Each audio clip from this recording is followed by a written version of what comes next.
Welcome to the Deep Dive.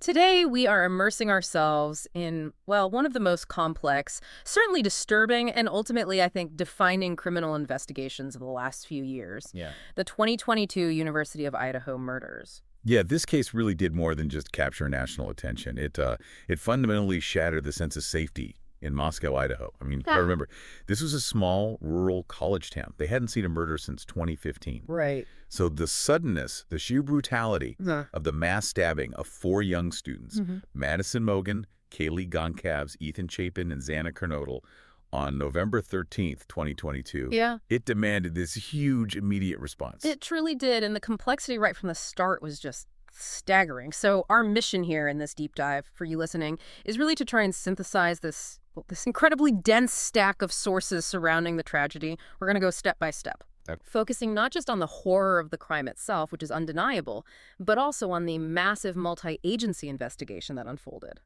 And, critically, the pivotal, sometimes controversial, role of forensic genetic genealogy. And eventually, the legal resolution, which, even though it concluded the case, kind of left this chilling question mark hanging over the killer's actual motive. Yeah, exactly. And, for you, the listener, the sheer narrative arc here is what makes it such a compelling study.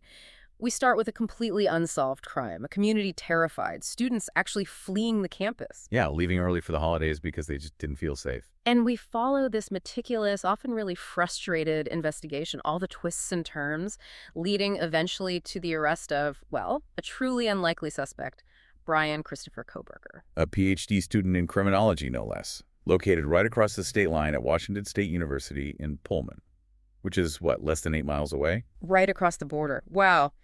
The irony there. I mean, a doctoral student, someone dedicating their academic life to studying why crime happens, the roots of criminal behavior, Yeah. becoming the focus of this huge manhunt for mass murder. That paradox is something I think we really need to keep in mind as we unpack all this. Absolutely. So let's start where we have to start, with the students, the lives that were cut short. Yeah. Because these weren't just names. They were vibrant, deeply connected young people. Madison Mogen, 21, she was a senior studying marketing, and Kaylee Goncalves, also 21, a general studies major. That's friends, right, since childhood. Exactly. Grew up together in Coeur d'Alene, Yeah. best friends. And Kaylee was apparently really driven. She was all set to graduate early that December, actually. Already had an IT job lined up down in Texas. Just incredible potential lost. Oh. And then we have Xana Kernodle. She was 20, a junior, also in marketing. And her boyfriend, Ethan Chapin, also 20. He was a sophomore studying recreation, sport, and tourism management. And Ethan was just staying over that night. He wasn't a permanent resident of the house.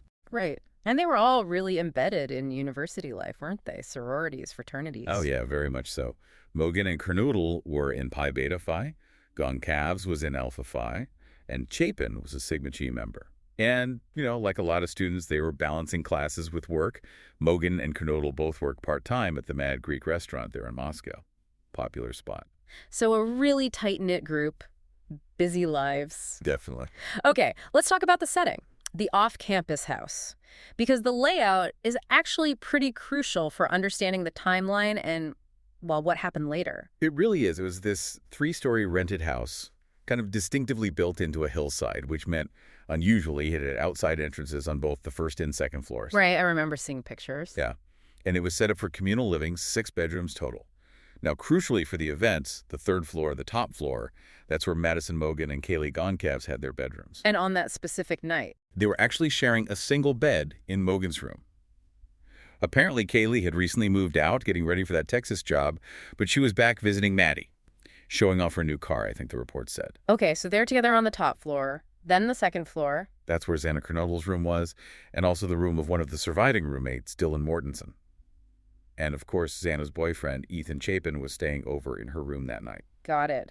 And the other surviving roommate, Bethany Funk, her room was down on the 1st floor. Correct. And sources are clear. All 6 people were back in that house by 2 a.m. Sunday morning. Okay, so let's trace those final hours before things took that terrible turn, the timeline leading up to around 4 a.m. Right. The investigators pieced this together pretty meticulously. Ethan Chapin and Xana Kernodle, they were the first ones back. Got home around 1:45 a.m., coming from a party at the Sigma Chi house. And then Mogen and Goncalves arrived shortly after. Yeah, just about 10 minutes later, 1:56 a.m. They'd been out downtown at the Corner Club bar, then stopped at the Grub Truck food truck. A pretty typical late Saturday night for college students. But here's where it gets interesting and kind of chilling in retrospect. There's evidence not everyone went right to sleep. The phone records. That's a key point. Between 2:26 a.m. and 2:52 a.m., so well after they got home, Kaylee Goncalves and Madison Mogen made multiple phone calls. Unanswered calls, it turns out. To who? To Kaylee's former longtime boyfriend. Now, we don't know why they were calling, maybe just a late-night chat, maybe something else, but it definitely shows they were awake, interacting, well past 2 a.m. They weren't immediately asleep. That detail. Yeah, it really shrinks the window for when they might have become vulnerable. Suddenly, the timeline feels much tighter. Precisely. And based on all the forensic evidence, the audio recordings from nearby, investigators established this really narrow critical window for the attack itself, sometime between 4 a.m. and 4:25 a.m. Just 25 minutes. And we know pretty definitively that at least one victim, Xana Kernodle, was awake right at the beginning of that window. Absolutely. She received a DoorDash food delivery right around 4 a.m. And even more specifically, she was actively using the TikTok app on her phone at 4:12 a.m. So she wasn't just stirring in her sleep. She was awake, engaged with her phone, literally minutes before the attack seems to have reached her floor. That immediacy. Yeah. It leads us to probably the most difficult evidence to process. The account from the surviving roommate, Dylan Mortensen. Her bedroom was right there on the second floor, same as Kernodle and Chapin. What did she tell investigators? She said she was woken up sometime after 4 a.m. by noises. Initially, she thought it was coming from the third floor, the top level, and she kind of dismissed it at first, thinking maybe it was Kaylee playing with her dog, Murphy, who was up there. But the sounds, they changed. They became more alarming. They did. She reported hearing someone say something like, "There's someone here." Now, initially, she thought maybe that was Kaylee's voice.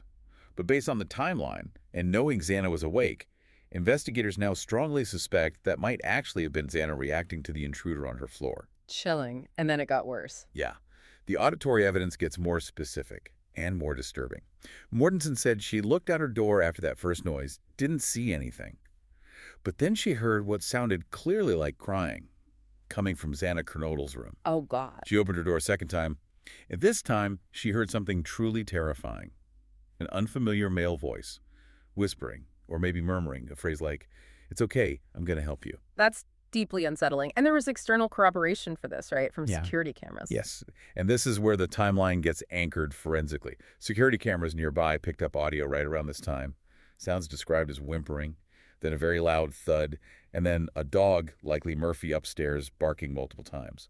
All centered around 4:41 a.m. Okay, so that aligns perfectly with what Mortensen was hearing. The attack seems to be unfolding right there on the second floor. And then comes the moment Mortensen actually saw someone. She opened her door a third time, which you have to imagine the fear. Incredible vulnerability. Absolutely. Yeah. And she saw a figure, male, clad entirely in black clothing, wearing a mask that covered his mouth and nose. And he walked right past her bedroom door. Past her? Towards where? Towards the back of the house on that second floor, heading for the sliding glass door in the kitchen area, which was one of the exits. She was adamant. She did not recognize him. And her reaction. She described it as being in the frozen shock phase, just complete paralysis, which is a very common trauma response. She couldn't move, couldn't speak. Eventually, she managed to pull herself together enough to lock herself back inside her room. So the killer walked within feet of her, and she survived. He exited, apparently, through that sliding door. It seems so. Which leads us to the next really difficult part of this, the delay. The hours-long delay in calling the police. Why didn't she call 911 immediately after seeing this masked figure? According to what she later told investigators, it was a combination of factors. She stated she was intoxicated. Remember, they'd all been out, and that she just didn't want to believe what was going on. It sounds like shock, confusion, maybe denial took over. So that decision, born out of trauma and maybe impairment, it meant the victims weren't discovered for hours. Right. The timeline suggests she might have even gone downstairs briefly around 4:26 a.m., maybe after the figure left. She apparently saw Xana Kernodle lying on the floor, but didn't fully comprehend the situation, perhaps thinking she'd just passed out from drinking. Oh, wow. So she retreated. And then she and the other surviving roommate, Bethany Funkin from the first floor, they essentially locked themselves in Funka's room. And they spent the next several hours apparently trying to contact the others, maybe texting, calling their phones, still perhaps unable or unwilling to confront the horrific reality upstairs. Until friends arrived much later that morning. Yeah, it wasn't until just before noon. Friends came over, couldn't get anyone to answer. Eventually, someone went inside, and the true horror was discovered. The 911 call finally came in at 11:5542 a.m. And even then, the initial report was for an unconscious person. Right, which maybe suggests even the friends calling were still struggling to grasp the scene. Or maybe that was just the initial assessment relayed to the dispatcher. The crime scene itself, the reports indicate an absolutely brutal level of violence. Ferocious. The 4 victims were all stabbed multiple times. The weapon was identified as consistent with a large, military-style fixed-blade knife, something like a kabar. And the location of the bodies. Mogan and Goncalves were found together in that single bed in Mogan's third-floor room. Down on the second floor, Xana Kernodle was found on the floor of her bedroom. Ethan Chapin was found in the bed in that same room. Were there any signs of sexual assault or restraint? No, investigators were clear on that point. None of the victims were restrained, none were sexually assaulted. It suggests the motive was purely about the act of killing. Extreme violence. And the extent of the injuries, some of the details are just horrific. They are. Kaylee Goncalves, for instance. The autopsy reportedly found over 20 stab wounds, plus injuries consistent with asphyxiation and blunt force trauma. It points to a violent, prolonged struggle. And Kernodle? Even more telling, perhaps. But Over 50 stab wounds reported for Xana Kernodle. And crucially, investigators noted numerous defensive wounds on her hands and arms. She fought back hard, right up until the very end. That's incredibly brave and incredibly tragic. And what about the dog, Kaylee's dog, Murphy? That's one of the lingering, slightly strange details. The dog was found alive on the 3rd floor, unharmed. In the middle of all that carnage, the killer apparently left the animal completely untouched. Which maybe speaks to a very specific focus on the human victims. Perhaps.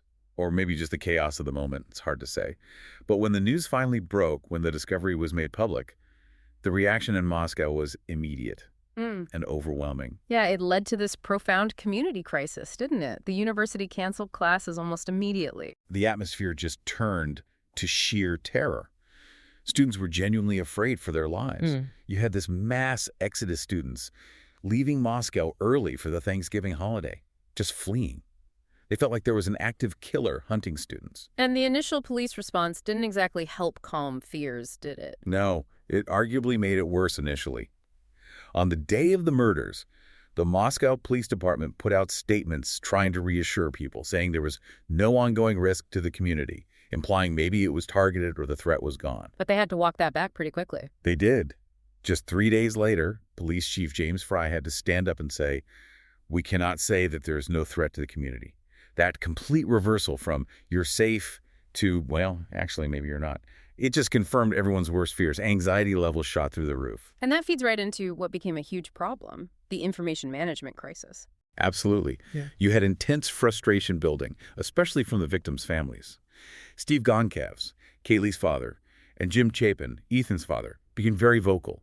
They publicly criticized the police, the university, basically saying they weren't getting enough information. They felt stonewalled while their children's killer was still out there. And on top of that, you had misleading information muddying the waters.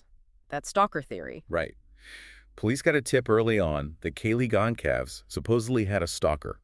The media jumped all over it. It became this major public theory about motive, about who might be responsible. But it went nowhere. Completely nowhere. Investigators chased it down, of course, but it was ultimately determined to be a false lead. It had nothing to do with the case against Koberger. But it shows you the kind of dead ends they were dealing with, fueled by public speculation. And speaking of speculation, the whole internet sleuths phenomenon really exploded with this case, didn't it? Oh, it was unprecedented. You had TikTokers, YouTubers, self-proclaimed psychics, armchair detectives, all jumping in, spreading rumors, pointing fingers, generating just tons of misinformation online. How did that impact the actual investigation? It became a massive operational headache. The Moscow Police Department literally had to assign officers just to track and debunk the wildest rumors. They put out statements calling it a huge distraction, saying it was actively compromising the investigation because it was wasting valuable time and resources. And it got pretty ugly, too, people being targeted online. Yeah, it did. It got to the point where the police had to issue warnings. If you harass or threaten people being named in these online rumors, people who often had zero connection to the case, you could face criminal charges yourself. The sheer volume of digital noise was just overwhelming. So, okay, you've got this backdrop. Intense community fear, pressure from families, this constant online chaos. How did law enforcement actually move forward? Well, it required this huge coordinated effort. The Moscow PD led, but they had critical support from the Idaho State Police, the ISP, and very importantly, the FBI. At its peak, nearly 130 law enforcement personnel were working this case full-time, sifting through, get this, over 15,000 tips from the public. 15,000, wow. Where did the breakthrough finally come from? It really pivoted on two key strands of evidence that eventually intertwined, identifying that suspect vehicle, the ghost car, and then the huge DNA breakthrough. Let's start with the car, the white Hyundai Elantra. Right. Early on, investigators were scouring surveillance video from the neighborhood around the King Road house, and they spotted it. A white or maybe light-colored sedan. Doing what? Driving past the house multiple times in the hour leading up to the murders. It first shows up around 3:29 a.m., passes by 3 times. Then it comes back a 4th time, right at 4:04 a.m., aligning perfectly with the start of that attack window. And then it's seen leaving. Exactly. Speeding away from the area at 4:20 a.m., just as the attack window closes. Based on the look of the car and those grainy videos, police initially put out a below B on the loomed.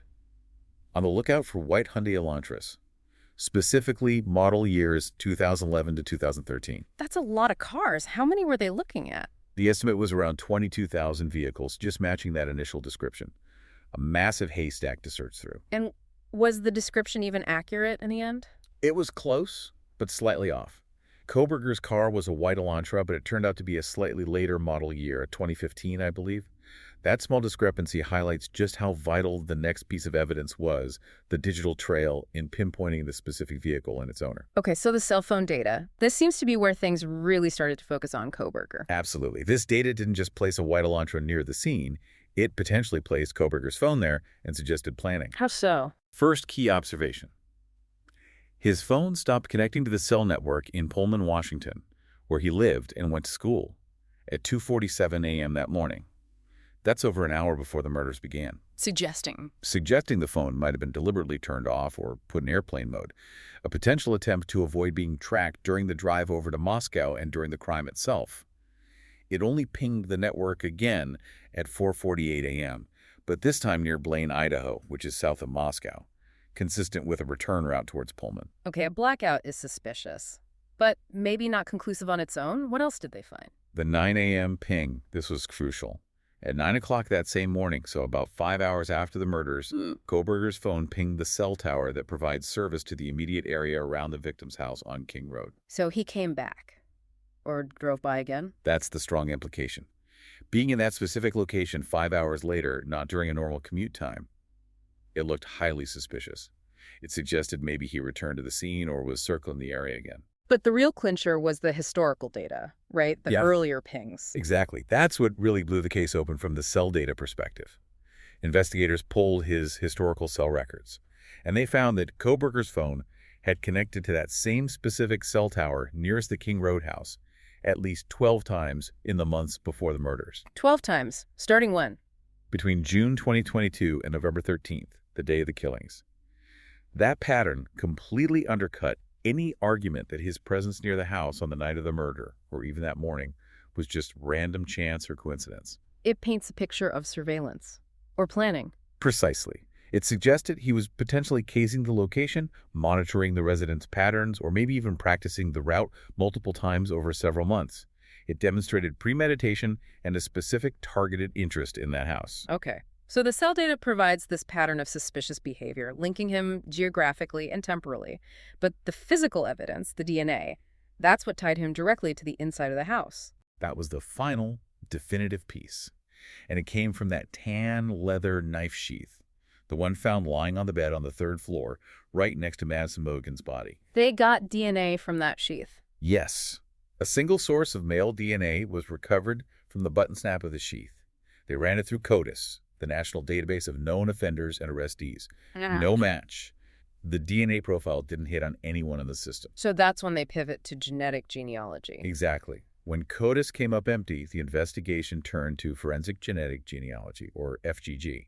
This is where they take that unknown DNA profile and upload it to public consumer genealogy databases, sites like Ancestry DNA or 23andMe, though usually accessed through intermediary sites like GED Match or Family Tree DNA that allow law enforcement uploads under certain conditions. To find relatives. To find distant relatives of the unknown contributor, people who have voluntarily uploaded their own DNA profiles. The goal is to build out family trees from those matches, and through genealogical research, eventually narrow it down to a single potential suspect. Who did they work with initially? They first partnered with Othram, a private lab specializing in FGG. Othram processed the sample and found a match, someone who shared 70.7 centimorgans, or cm, of DNA with the profile from the sheath. Okay, 70.7 centimere. What does that mean in terms of relationship? How close is that? It's fairly distant. Think maybe a third cousin or possibly someone sharing a great-great-grandparent. It gives investigators a potential family line to investigate, maybe some surnames. But it still requires a huge amount of traditional genealogical work to pinpoint the actual person. It could still be hundreds or even thousands of people in that family tree. So a lead, but not a direct hit. And Yeah. then things got controversial. Yeah, this is where it gets murky and legally questionable. According to reports, Othram was asked to pause its work. The FBI then took the lead on the genealogy part, and they apparently used methods that went against the Department of Justice's own policies at the time. The DOJ policy required investigators to use only those genealogy databases that gave explicit notice to their users that law enforcement might use their data. Many consumer sites either didn't have this notice or required users to specifically opt in to law enforcement matching or needed a warrant. The FBI allegedly used sites like GED Match and MyHeritage, potentially bypassing these restrictions or using databases users hadn't consented to for this purpose. So they broke policy, but did it work? Did they get a closer match? They did.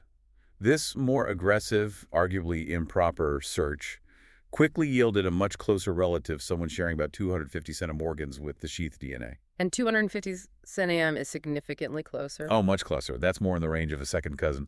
That level of match allows genealogists to zero in on a suspect much, much faster. And that's exactly what happened. They were able to trace that family tree directly to Brian Koberger. That's when they started watching him. Yes.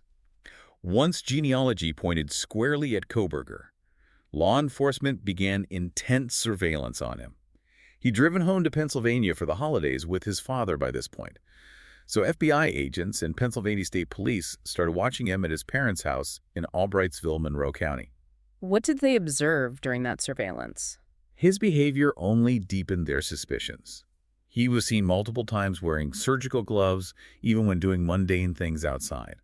And most notably, he was seen meticulously cleaning his white Hyundai Elantra. How meticulous. The reports described it as inside and outside, not missing an inch. It suggested someone deeply paranoid about leaving behind any trace evidence, hair, fibers, DNA. And this obsessive cleaning actually helped them. Ironically, yes, because at one point investigators saw him take trash bags from his family's home and put them in a neighbor's garbage bin, presumably for pickup. Which allowed the police to collect it. Exactly. Once the trash was out on the curb in the neighbor's bin, it's considered abandoned property. Police could legally seize it without a warrant. They recovered items from that trash, got a DNA sample likely from Koberger or a close family member like his father, and rushed it for comparison. And it matched the sheath DNA. It was a match. Specifically, they established a direct father-son relationship between the DNA from the trash and the DNA on the knife sheath. That was the final piece they needed for probable cause. It confirmed Brian Koberger was overwhelmingly likely the source of the DNA left at the crime scene. Which led directly to the arrest, December 30th, 2022. Right. Early that morning, the Pennsylvania State Police Special Emergency Response Team, the CERT team, along with the FBI, executed the arrest warrant at his parents' home. And the details of the arrest itself were also strange. They were. They found Koberger in the kitchen around 1:00 or 2 a.m. He was apparently awake, dressed just in shorts and a shirt, but he was wearing examination gloves, and he was in the process of sorting trash into separate, individual Ziploc baggies. Even as he was being arrested. According to the reports, yes. It speaks volumes about his mindset, maybe his knowledge of forensic evidence collection, and this almost obsessive need to control his environment and prevent leaving traces. And the search of the house and his belongings turned up more evidence. It did. During the search subsequent to his arrest, they found items including a knife, a Glock .40 repeatal caliber pistol, black face masks, dark clothing, and significantly his driver's license and other ID cards hidden inside a glove that was stuffed in a box. Items consistent with the crime scene description and Mortenson's observation. Precisely. It all started to form a cohesive picture, linking the digital evidence, the DNA, the surveillance observations, and now the physical items found in his possession. So this brings us squarely to Brian Christopher Kohberger, not just a suspect, but a PhD student of criminology. The irony just hangs over this entire case, doesn't it? Born in 1994, he'd pursued academics focused almost entirely on crime and the mind. He got his associate's, bachelor's, and master's degrees in psychology and criminal justice from DeSales University between 2018 and 2022. And then he started his PhD at Washington State University, right near Moscow. Yeah, he began the doctoral program in criminology at WSU in Pullman in the summer of 2022, just a few months before the murders. He had just finished his first semester there as both a student and a teaching assistant when the killings occurred. Were there any warning signs from his academic life? Anything that surfaced later? There were. Sources revealed that faculty at WSU had actually met with Kohberger before the murders in early November 2022 to discuss concerns about his behavior. Specifically, complaints regarding his interactions with female students in his role as a teaching assistant. So professional conduct issues already existed? Yes, and these issues apparently continued because he was formally terminated from his TA position on December 19, 2022. This was before his arrest, mind you, citing unprofessional conduct and not meeting the expectations of the role. Interesting. Now, his defense later brought up some potential mitigating factors related to his mental state. They did. His defense team indicated they might present evidence that Kohberger had been diagnosed with autism spectrum disorder. They suggested this might help explain some of his social interactions or behaviors. How did the court respond to that? The judge seemed somewhat skeptical, or at least cautious. He noted that Kohberger appeared, quote, by all accounts highly functioning during court proceedings and didn't exhibit obvious signs. The judge indicated that expert testimony on the autism diagnosis might only be allowed if Kohberger himself chose to testify, which he ultimately did not. And there were other mentions of personal struggles, things he wrote about online. Yeah, some of his earlier online writings surfaced where he apparently discussed dealing with long-term mental health challenges. Specifically, he mentioned suffering from tinnitus, that constant ringing in the ears, and also something called visual snow syndrome, which causes persistent static-like dots in one's vision. So it paints a picture of someone potentially grappling with internal issues alongside the academic focus on crime. It adds layers, certainly. It suggests a more complex individual than perhaps initially perceived. Before we get to the legal endgame, there's one more detail connecting him to the area, driving that Elantra, months before the murders. Ah, right. The traffic stop. This happened back in August 2022, about 3 months before the killings. A Leda County Sheriff's deputy pulled Kohberger over for speeding on the highway between Pullman and Moscow. In the white Elantra? Yes, body cam footage confirmed it was the same white Hyundai Elantra later identified leaving the crime scene. But at the time, the deputy just gave him a warning for speeding and ended up issuing a ticket for not wearing a seatbelt. Kohberger drove away. Just a routine stop at the time, but chilling in retrospect. Absolutely. Okay, so let's move to the legal proceedings after his arrest and extradition back to Idaho. He was formally charged with 4 counts of first-degree murder, 1 for each victim, and 1 count of felony burglary for entering the house with intent to commit murder. And the arraignment. That didn't go smoothly. No, it hit a procedural bump. When he was arraigned in Leta County District Court in May 2023, Kohberger refused to enter a plea himself. His defense attorney said he was standing silent. What does that mean legally, standing silent? It essentially means the defendant refuses to say guilty or not guilty. In such cases, the judge is required by law to enter a plea on their behalf to allow the case to proceed. So the judge entered a plea of not guilty for Kohberger on all charges. And the prosecution's stance on the penalty? Given the nature of the crime for victims, the brutality, the Leta County prosecutor, Bill Thompson, announced pretty quickly in June 2023 that his office would be seeking the death penalty. They cited the statutory aggravating circumstances required for capital punishment in Idaho. That obviously raises the stakes significantly. Did the venue become an issue? It absolutely did. Kohberger's defense team filed a motion for a change of venue, arguing that the sheer volume of pretrial publicity, the intense local media coverage, and the deep community connection to the case in Leta County made it impossible for him to get a fair trial there. And the judge agreed. Yes. In September 2024, the judge granted the motion. He agreed that the publicity had likely created presumed prejudice. The trial was ordered to be moved out of Ada County all the way down to Boise in Ada County, hundreds of miles south. So the trial was set for Boise, potentially in August 2025, but it never actually happened. Correct. Just as everyone was gearing up for what was expected to be a long, complex, and highly publicized trial, there was a major development. On July 2nd, 2025, Brian Kohberger unexpectedly changed his plea. He pleaded guilty. He pleaded guilty to all 5 charges, the 4 counts of first-degree murder and the felony burglary charge. Why the sudden change? Was it a deal? It was absolutely a plea deal. In exchange for pleading guilty to all charges, the prosecution agreed to take the death penalty off the table. A critical part of that deal was that Kohberger also waived all his rights to future appeals. So the conviction and sentence would be final, immediately. Exactly. That waiver of appeals was likely a key factor for the prosecution and the victims' families, guaranteeing closure and avoiding potentially decades of death penalty appeals. But this plea deal, it means we never really got an official explanation, a motive presented in court, right? That's the lingering question. The sources are clear. Despite the guilty plea and conviction, the official motive for why Brian Kohberger committed these horrific murders remains unknown. He never offered an explanation as part of the plea agreement, and the prosecution wasn't required to prove motive to secure the conviction under the deal. So the why remains elusive, officially at least. It does. For the prosecution, securing those guaranteed life sentences without parole, providing that finality for the families, likely outweighed the need to definitively establish a motive in a trial setting, especially with the risks inherent in any trial. And the sentencing followed soon after the plea. Yes. Just 3 weeks later, on July 23, 2025, the judge formally imposed the sentence agreed upon in the plea deal. Which was 4 consecutive life sentences in prison, without the possibility of parole, 1 for each murder victim, plus an additional 10 years served consecutively for the burglary charge.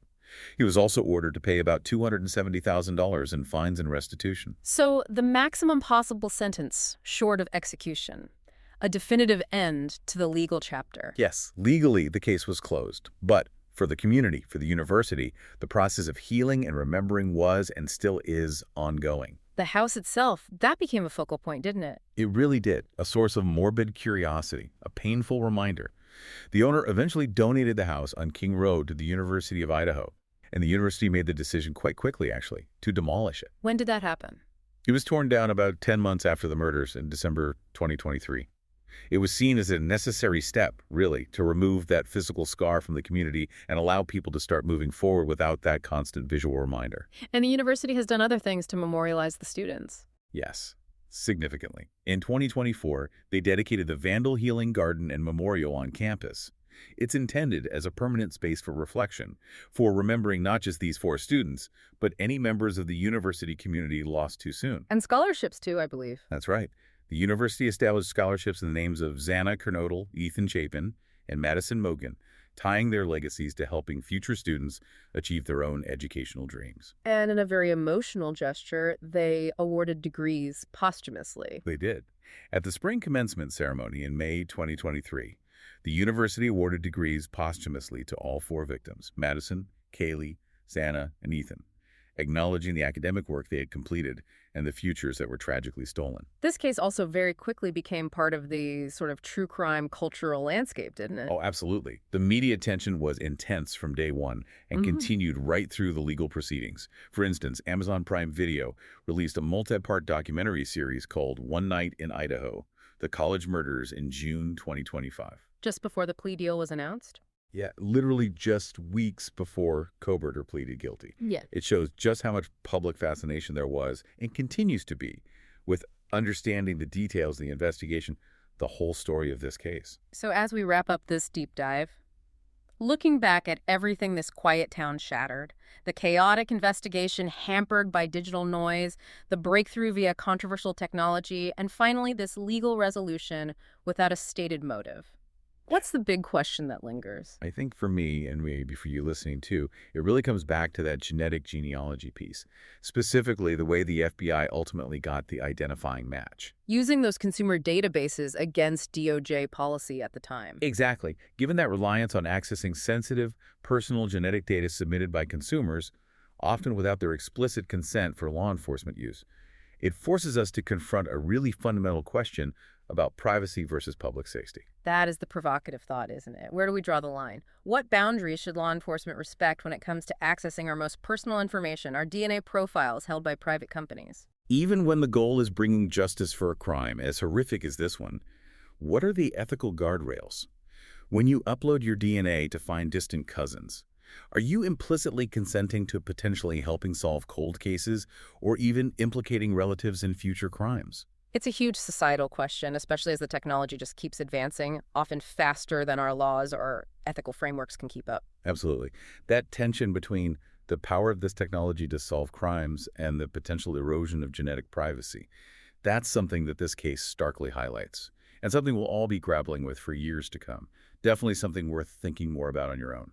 A deeply complex case raising incredibly important questions for the future. Thank you for joining us for this deep dive.